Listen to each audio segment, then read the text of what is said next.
어서 오십시오. 환영합니다. 애니멀 커뮤니케이터 에커현입니다. 반갑습니다. 어서 오세요. 자, 오늘 교감을 나눌 아이의 이름은요. 네, 날라입니다. 날라. 이름이 좀 발음하기가 좀 어려워요. 네, 쉽지 않더라고요. 음, 날라의 보호자께서는요. 목욕하고 많이 힘들었는지 목욕시키고 나서 아이가 어떤 좀 지치고 그랬던 것 같아요. 그래서 그런 것들이 힘들었는지 그리고 엄마는 이제 날라가 기다릴까봐 집을 비우지 못한다고 합니다. 혹시 집에서 기다릴 수 있는지 라고 하고요. 무지개 다리 건너서 잘 도착했는지, 잘 지내고 있는지, 또 엄마가 마지막 날 날라의 상태를 몰라줘서 슬프지 않았는지, 그리고 엄마한테 원하는 게 있는지 요청의 말, 이렇게 남겨주셨습니다. 교감을 마쳤고요. 날라는 또 어떤 이야기들을 전하게 될지 여러분들과 함께 공유하도록 하겠습니다. 날라를 만나기 위해 여행을 시작하였습니다. 넓게 펼쳐진 잔디가 보이고 있습니다. 평원처럼 느껴지고 있고요. 울타리가 있고요. 울타리 안쪽에 날라가 있는 겁니다. 날라가 뭔가 냄새를 맡고 있어요. 냄새를 맡고 조금 걸어가다가 한 10여 미터 가다가 다시 냄새를 맡고 또 10여 미터 가다가 다시 냄새를 맡고 마치 뭔가 이렇게 탐색하듯 이렇게 찾는 듯한 그런 모양새였거든요. 코를 땅에 대고 냄새를 맡고 있는 그런 모습을 보고 있습니다. 이름을 불러봤습니다. 안녕 날라야 라고 불러니까요. 저를 무심히 봅니다. 제가 느껴지는 감정은요. 좀 무뚝뚝한데? 라는 생각이 들었던 거예요. 보통 되게 반가워하거든요. 네, 반가워하는데 무뚝뚝한 거예요. 겁을 내는 건가? 라는 생각이 들기도 했어요. 그런데 엄마의 심부름으로 날라를 만나러 온 거야 라고 네, 빨리 내가 온 목적을 얘기해야 되겠더라고요. 엄마의 심부름으로 오게 된 거야 라고 하니까요. 그제서야 날라가 좀 저를 바라보는 그 시선이 조금 달라지더라고요. 그게 누군가 온다라는 건 아마 알았을 거예요. 대부분 알고 있으니까요. 에커들이 방문한다라는 걸요. 대부분 미리 알더라고요. 근데 뭐 나인지 누구인지 아직 확신이 없었던 것 같아요. 이 날라에게 전해지는 이 아이의 성품, 어떤 성격 같은 건요. 사람을 그렇게 일단은 반가워하지는 않는 것 같아요. 그렇다고 그게 뭐 싫다는 것은 아닌데 일단 사람에게 거리를 둡니다. 그리고 대체로 혼자 있으려 해요. 그게 날라는 편안하다라고 느끼고 있고요. 또 조용하고 얌전합니다. 누가 건들지 않는 이상. 물론 다른 아이들도 그러긴 하겠지만 이 아이는 누가 건드리지 않는 이상은 절대적으로 조용하게 있는 애예요. 엄마가 날라에게 꼭 물어봐 달라고 부탁하신 메시지를 전하러 왔어 라고 제가 방문한 목적을 전했습니다. 이야기 들어보고 알려줄 수 있는 게 있다면 나한테 좀 이야기 좀 해줘 라고 대화를 이어나갔습니다. 목욕하고 나면 힘들었니? 라고 물어봤습니다. 영상과 느낌적으로 받은 정보거든요. 몸이 샤워를 하잖아요. 이렇게 목욕을 하면 몸이 떨려요. 이게 떨리는 게 살짝 추운 것도 있긴 하지만 물이 일단 적응이 되질 않아요. 물의 수압이 싫어요. 지금 날라는요. 물의 수압이 싫어요. 물이 너무 세요. 나는 좀 더 자극이 없는 게 좋은데 샤워기의 물줄기가요. 마치 저를 때린다고 느껴져요. 계속적으로 때린다고 느껴지고 있고요. 그 느낌이 싫어요. 그래서 계속 저항을 하다 보니까 날라도 지치는 겁니다. 스트레스를 받는 거죠. 그러니까 목욕하는 것이 싫었던 것이 아니라요. 수압을 좀 약하게 했으면 아마 목욕하는 데서 아이가 좀 더 스트레스를 덜 받지 않았을까 라는 생각이 듭니다. 네, 제가 느낌적으로 받은 정보는 그렇습니다.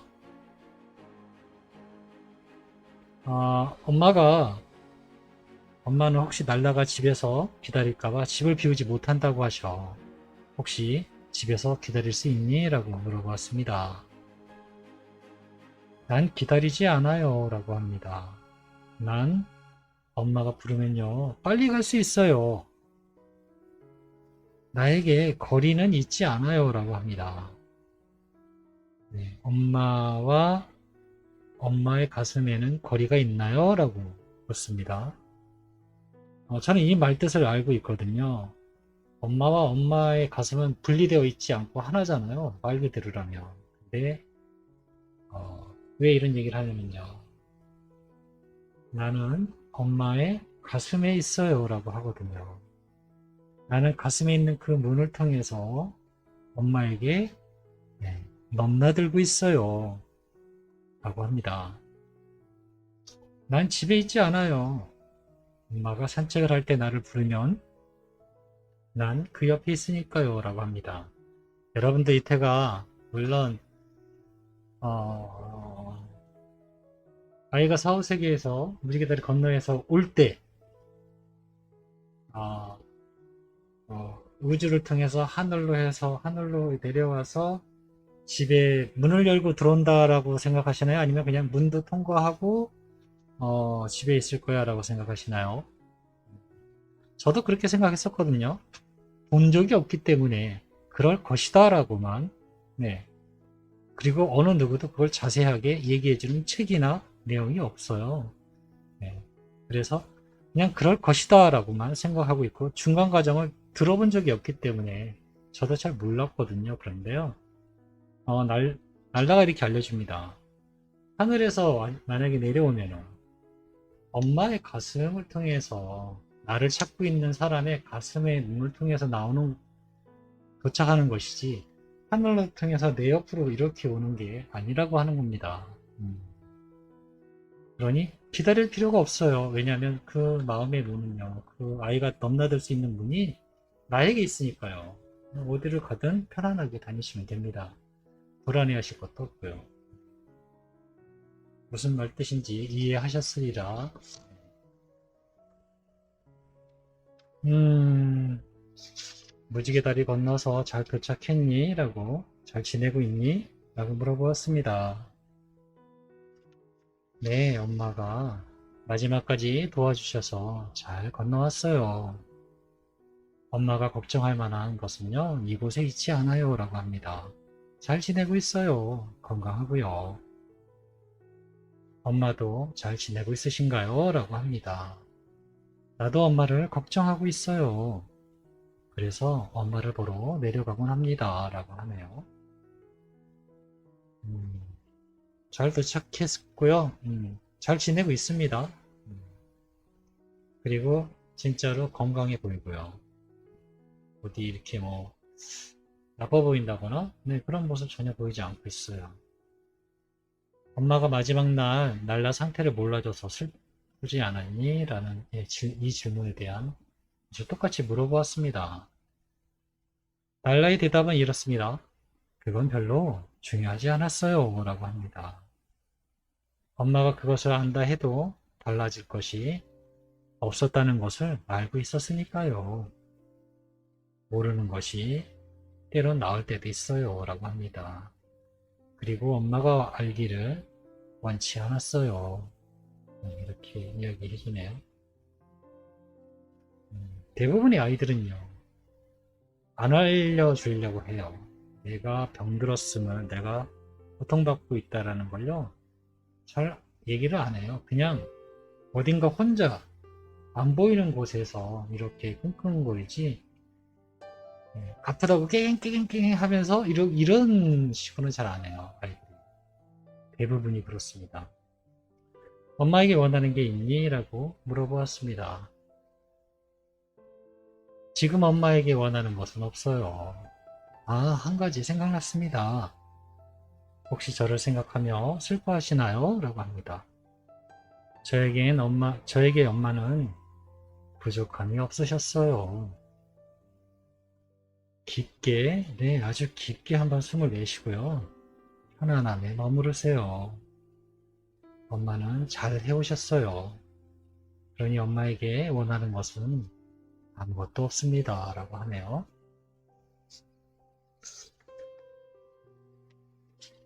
요청의 말을 전했습니다. 엄마가 꼭 전해달라고 부탁하신 이야기가 있는데 잘 들어줘.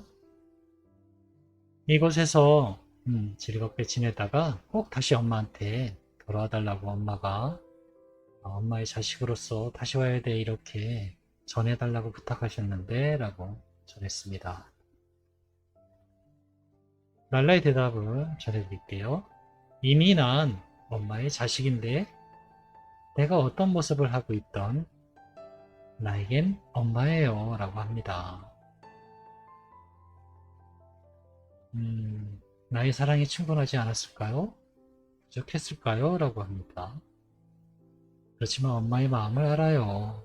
그래서 엄마의 그 말은 저에게 너무나 기쁘게 들리고 있습니다. 라고 합니다. 감사합니다. 그렇게 돌아오길 바라주셔서. 그렇지만 내가 이 모습, 네, 지금 이 모습 이대로 엄마에게 다가온 이유는 또 있어요. 라고 합니다. 어쩌면 사람보다 더 많은 사랑을 줄 수 있기에 전 이 모습으로 엄마 앞에 나타났는지도 몰라요. 라고 합니다. 저는 이렇게 교감을 마쳤습니다. 근데 이 마지막 말은요,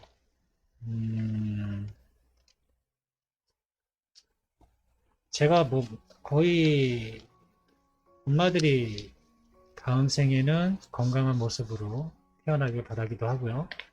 다음 생에는 나의 아이 또는 내 주변에 가까운 아이로 와주길 바라는 분들이 꽤 많으세요. 그런데요, 그렇지 않은 이유 중에 하나예요. 그렇지 않는 이유 중에 하나가 뭐냐면요. 사람보다 더 많은 사랑을 아이들이 줄 수 있기 때문입니다. 사람으로 태어나면요. 이 아이가 자라고 성장해서 생을 마감할 때까지 그리고 한쪽에선 강아지가 태어나서 죽을 때까지 사랑이란 무게를 달아놓고 보면요. 분명하게 저울은요. 강아지에게 기웁니다. 강아지는요. 아이들의 영혼은 온전히 사랑으로 담겨있는 그릇이에요. 그 강아지들의 영혼은요. 사람은요. 그렇지 않다고 저는 생각을 해요. 제가 뭐 사람을 대표하는 그런 건 아니지만 제가 교감을 처음 시작을 하면서요.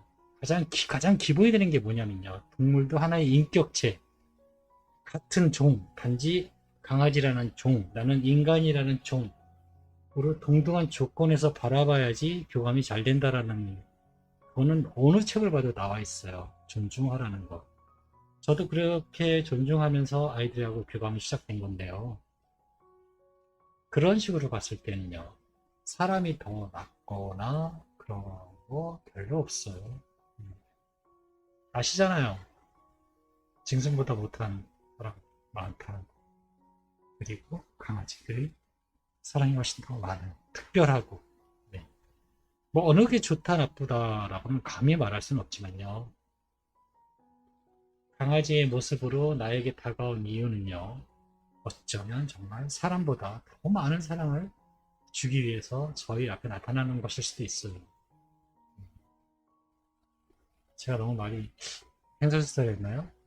어쨌든 제가 느낀 건 좀 그렇습니다. 그리고 아이도 이 부분에 대해서 잘 알고 있는 것 같기도 하고요. 고맙습니다. 감사합니다.